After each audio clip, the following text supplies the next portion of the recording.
Europe 1, bonjour. François Geffrier. C'est l'heure de l'invité du matin à 6h20. On va découvrir ensemble une justice assez peu connue et pourtant extrêmement intéressante. Vous allez voir. Bonjour Hélène Erlingsen-Crest. Bonjour. Merci d'être avec nous en direct sur Europe 1. Vous êtes conciliatrice de justice. Qu'est-ce que c'est que ce métier, la conciliation ? Alors, c'est pas un métier, c'est une passion, c'est une mission. On est délégué, on est des auxiliaires de justice, c'est-à-dire qu'on est complètement bénévole. On est nommé par le premier président de la cour d'appel dont on dépend. Et on a une mission, c'est-à-dire de régler des litiges du quotidien. Vous avez par exemple un problème avec votre bailleur, votre locataire, avec votre artisan, avec vos voisins, avec vos proches, téléphonie, contrat d'assurance, etc. Et ben, ça peut arriver, oui, effectivement. Ça peut arriver, c'est énorme, ces dossiers du quotidien qui empoisonnent la vie des Français. Et ben, nous, on est là pour les régler à l'amiable. C'est gratuit, efficace et très rapide. Donc en fait, l'idée, c'est d'éviter d'aller à un procès. C'est totalement ça, éviter d'aller à un procès et éviter d'aller à un procès gagnant-gagnant. C'est-à-dire que les deux parties signent un constat d'accord qui peut être homologué par le juge, c'est-à-dire c'est une vraie décision de justice. Et à partir de là, eh bien, au lieu que ce soit un procès où chacun est dos à dos et ensuite on se voit plus, on se parle plus, on est toujours fâché, là c'est le contraire. C'est presque une réconciliation. C'est une réconciliation d'ailleurs, notre phrase à nous, c'est concilier pour réconcilier. Mais ça fait vraiment partie de la justice, c'est reconnu, c'est pas juste un arrangement sur un coin de table sans valeur. C'est archi reconnu. Moi j'ai candidaté, j'étais journaliste donc à France 3, dans le judiciaire. Quand j'étais à la retraite, j'ai candidaté. J'ai écrit une lettre au président du tribunal d'instance qui m'a reçu longuement. Très longuement. Ensuite, le tribunal, après c'est le président du tribunal de grande instance. Et ensuite, j'ai été nommée par le premier président de la cour d'appel. Et j'ai prêté serment. Et j'ai prêté serment, bien entendu. Et ceci dit, j'imagine que ça ne fonctionne pas à tous les coups. Ça ne doit pas fonctionner à tous les coups. C'est 6 cas sur 10, je crois, qui aboutissent. Oui, à peu près. Mais on est que 2000 en France, c'est pas beaucoup. Mais on traite quand même 145 000 litiges par an. Et actuellement, on n'est pas assez nombreux, donc le ministère de la Justice fait un appel et fait une campagne de presse pour... Ils vont essayer d'en recruter 600. Oui, et je vais vous expliquer pourquoi il a autant besoin. Alors pourquoi ? Parce qu'il y a une nouvelle loi.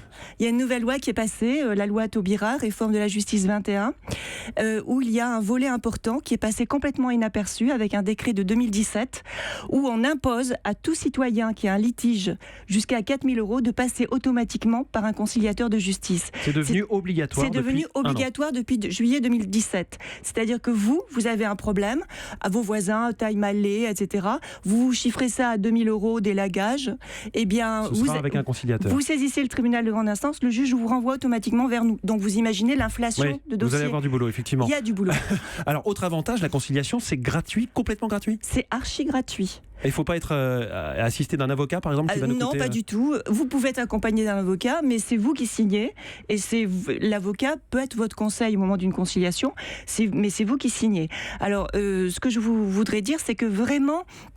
Sur le fond, c'est une justice douce, mais une justice hyper efficace et rapide. Moi, j'ai des permanences archi pleines. Je suis aussi bien dans la campagne, à Pauillac, canton de Pauillac, où il n'y a pas que du bon vin, il y a aussi des conciliateurs.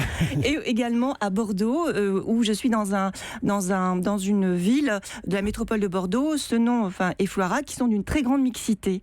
Alors justement, je voulais vous expliquer vous dire que maintenant, avec tous ces nouveaux arrivants, qu'on dit les immigrés, etc., on a une nouvelle population qui vient vers nous très vulnérable. C'est-à-dire qu'ils se font arnaquer facilement, ils ne maîtrisent pas bien le français, ils viennent avec des interprètes, etc. Et ça aussi, on est extrêmement à l'écoute de ces personnes-là qui sont extrêmement vulnérables dans le monde un petit peu compliqué. Bien sûr, c'est gratuit. Vous êtes bénévole. Archi bénévole, complètement bénévole, c'est presque un mi-temps. Tous les conciliateurs et conciliatrices sont bénévoles. Tous. Et qu'est-ce qui vous motive pour faire alors vous avez dit que c'est pas un métier, mais pour faire cette tâche, cette activité gratuitement, bénévolement? Eh bien, c'est du bénévolat. Vous savez, il y a beaucoup de retraités en France qui font des choix d'être bénévoles. Moi, comme c'était la justice et que ça a toujours été à la fois ma formation et mon métier dans le cadre de la presse, j'ai fait ce choix d'être bénévole dans la justice. Et je vous assure qu'au niveau humain, quand on voit un beau constat d'accord, quand on voit des personnes qui se serrent la main, c'est vraiment extrêmement... C'est ça qui vous rémunère, quoi. C'est ça qui me rémunère, on va dire ça, oui. Comment je m'y prends pour trouver un conciliateur ? Rien de plus facile. Vous tapez conciliateur sur Internet et vous allez avoir le site de Conciliateur de France. C'est www.conciliateurdefrance.fr et vous tapez le nom de votre ville et on va vous proposer automatiquement un conciliateur. Vous ne savez peut-être pas qu'en France, alors que la police de proximité avait quasiment disparu et que maintenant elle est au goût du jour, maintenant il y a une justice de proximité. Nous avons 1000 points où on peut saisir un conciliateur, même beaucoup plus. Ce sont les maisons de la justice, les antennes de justice, les points d'accès au droit, les CDAD, ce sont des conseils départementaux d'aide au droit. Donc tout ça, c'est gratuit. Vous pouvez avoir là... Il y a beaucoup d'attentes ou pas pour avoir un rendez-vous avec un conciliateur? Une semaine. Une semaine, ah oui. Oui, une semaine. Et si jamais on veut devenir conciliateur, est-ce qu'il faut une formation particulière, j'imagine des bases un peu juridiques? Alors on est formé et on a tous les ans des stages à l'ENM, l'École nationale de la magistrature à Paris, qui nous forment. Et effectivement, il y a aussi toute une procédure pour accueillir les personnes, les laisser parler. Il faut aussi avoir un peu de psychologie. C'est ça. Parce que des fois, vous venez pour un problème, et en fait, on se rend compte qu'il y en a bien d'autres derrière et on essaie de comprendre et voilà. Dans votre carrière, entre guillemets, de conciliatrice, vous avez dû voir des situations parfois très compliquées qui se dénouent, j'imagine. Est-ce qu'il y a des petits miracles parfois au quotidien comme ça que vous pourriez nous raconter? Oui, il y a des petits miracles au quotidien. Je vais vous expliquer. C'était par exemple 2 personnes qui étaient venues à ma permanence. C'était un directeur d'une très grande entreprise de voitures, de luxe, et un acheteur. Et ils s'étaient fâchés pour un problème de garage. Enfin, c'était pas très... Et en fait, ils voulaient pas perdre la face l'un et l'autre. Ouais. Et là, j'ai trouvé l'astuce du geste commercial. Quand on a cassé le code de je veux pas perdre la face et geste commercial, alors non seulement ils se sont arrangés, en plus il a eu un plein gratuit et une vidange gratuite pour vous expliquer que des fois il y a des miracles, oui. Bravo, merci beaucoup Hélène Erlingsen-Crest. Je rappelle que vous êtes conciliatrice de justice. J'ai écrit un livre. Et vous avez écrit un livre, exactement, je le montre à la caméra pour ceux qui nous suivent. Ce livre écrit par vous, Hélène Erlingsen-Crest, ça s'appelle « Défendez-vous grâce à la conciliation de justice » avec ce sous-titre. C'est simple, efficace et gratuit. Voilà, tout est dit. Aux éditions les plus fleuries. Merci beaucoup et bonne journée.